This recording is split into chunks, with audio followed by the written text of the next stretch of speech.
Good evening, this is the Oscar expert here with Brother Bro. It's time to review Conclave, directed by Edward Berger. The film follows cardinals in the Vatican as they vie for power after the death of the Pope. And the struggle to find a new Pope is very familiar to any congressional or presidential election. I can mainly speak for the United States, but it's almost identical how parties have to compromise on their values, consolidate candidates. And it also explores some, corruption and influence that's happening behind the scenes. And I think that people will perceive the movie as being very relevant for pointing out those aspects. And there's also the struggle here of progressivism versus conservatism. Yeah, and Ralph Fiennes' character at the center is this great vehicle for the story because his character is all about trying to maintain a healthy sense of doubt over oneself. And, it really makes me think about how fashionable certainty looks in politics. I think the movie does a great job of illustrating how that value is lost on us. The film's director, Edward Berger, recently found awards success in All Quiet on the Western Front, which is a very handsomely made film. And this film is also just very well constructed, and I think it has a bit of a more unique tone than All Quiet, which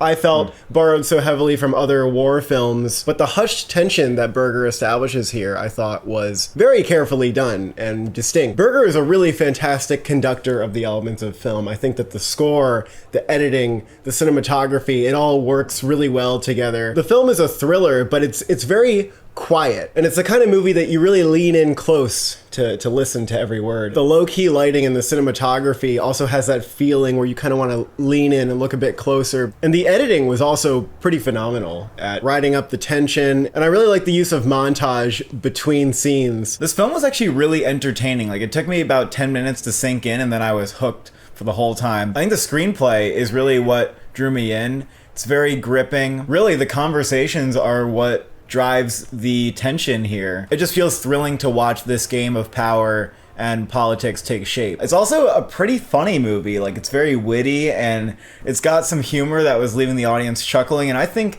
that was very welcome here, keeping the movie from feeling sterile and stale. I like that the film isn't too stuffy, even though it feels very up the alley of the typical Oscar voter. And I really enjoyed it. I think the performances were easily one of the best parts of the film. Very well realized from everybody in the ensemble. There are many cardinals we get to know who have scenes or monologues that are quite memorable. But really, it's Ralph Fiennes anchoring the cast and giving easily, I think, the best performance in the film. And he's got a couple scenes and a monologue or two where he's just excellent. I think everyone's on their A game. Lithgow, Tucci, Sergio Castellitto, Lucian Massamati, and Carlos Diaz round out a fantastic supporting cast. And Isabella Rossellini has a real strong presence. Not much screen time. Would have loved to see a little bit more, but she really left one of the biggest impressions out of anybody in the cast to me. I think we were anticipating, an Emily Blunt an Oppenheimer monologue towards the end, hearing that she didn't have a lot of screen time, but she got a moment to shine. It was very moving and memorable, but it was really 2 sentences. But her small performance leaves a lasting impression, and it speaks to her talents as an actress to craft that. I did like the cinematography, and I especially love the color palette here, how they kept it to grays and red. The red in every image really pops, and I think it kind of fits to have that red streaking through the film tonally. I thought the costumes here were really impressive and really just gorgeous to look at. And the cinematography I really enjoyed. It was very dynamic. At the same time, the way they did the low-key lighting often left faces in kind of a muddy gray area. I wouldn't have minded heavy use of shadows to tell this back rooms drama, but I didn't always feel the image looked as good as it could have. They did rely more on practical lighting than I thought, but I think I've seen it done a little bit better. It's a real nitpick though. I think it's strong overall, and people are gonna feel it's very well made. I don't know if this movie left a lasting impression on me. I had a really good time. Thought it was pretty solid across the board. Enjoyed myself, enjoyed the performances. I thought the movie was just thoroughly enjoyable, start to finish.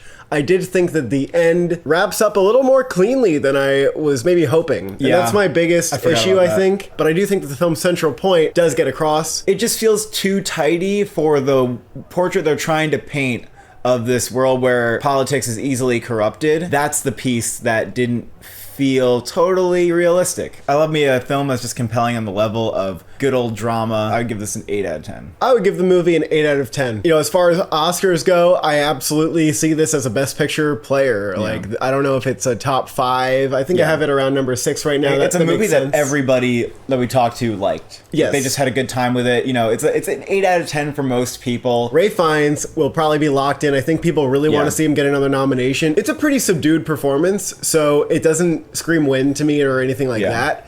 But, you know, the cast overall is so great that it would be disappointing if it didn't get a SAG Ensemble nomination, honestly. As far as the supporting cast goes, and if anyone can get nominated, I do think Rossellini is probably too short on screen time. Tucci, I think, has the screen time, but I didn't feel that his presence was as memorable as maybe I wanted it to be. And if I were to do like a power ranking of the greatest, you know, one-on-one scenes in the film, it's always like Ralph Fiennes versus some supporting character. Yeah. He wouldn't rank in like the top 3 of that. There are other performers who have less screen time, but they have a bigger punch in their time there. I think he's a really solid maybe. If he campaigns hard and comes around with the movie, he can maybe happen. It always helps to be in a Best Picture film, but he's not locked in like I thought he might be. It really matters that he's Stanley Tucci here. Like, if he was another actor, it would not happen at all.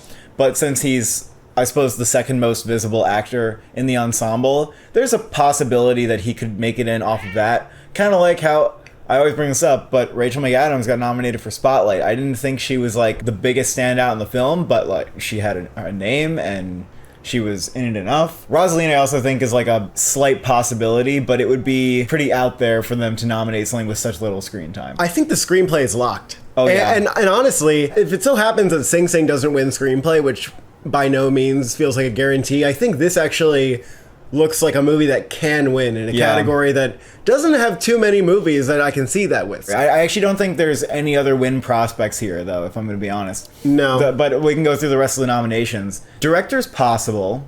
I would give it like a maybe because I think he'll get nominated in some places, but I could see the Academy Awards favoring someone else because it's more of a mainstream thriller than something like Nickel Boys, which is much more artistic and perhaps up the director's branch's alley. Well, you know, they have nominated stuff like The Imitation Game before, like, and they've snubbed stuff like that before, right? It's a solid. That's why maybe. It's a maybe. Editing, editing is going to happen. I think it's a thriller in Best Picture, and there are some great montages and some moments where, you know, the tension is just all in the editing. Score is going to get in. The score's loud. What you hear in the trailer is very accurate for how the score is in the film, and some people thought it was annoying.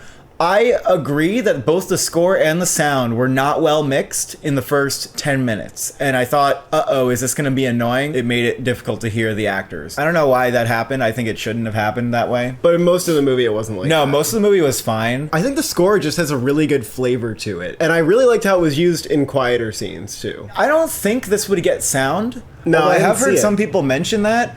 But the sound is very prominent, again, in the beginning. But that's where I think it's the most annoying. It seems like most people don't believe that this can get costumes because maybe, you know, it's just, oh, you're just recreating like Pope stuff and it's contemporary, but I think it's a possibility. I have been feeling costumes since I saw the trailer, and I felt that it was confirmed by my watching of the film. It's a little bit of a wait and see how the year shapes up, but I do think this could be a surprisingly competitive in costumes. I don't think this would get production design. They did more than you think, though. Yeah, they probably did. I think it's actually impressive, but... I'm sure a lot of it was in sound stages. I think it could be an overlooked aspect. Cinematography, I think that's also a maybe. Yeah. And it depends how crowded the year is. So that would leave it around like 6 to 8 nominations for me, I think. Yeah, that seems like the right range. So yeah, I'm like pretty happy with Conclave being a Best Picture nominee. A good dad movie. We all need one of those in the lineup. Yeah, it's one of those, they don't make them like this anymore films. Thank you for watching. Thank you for subscribing. What are you promising as part of your Pope candidacy?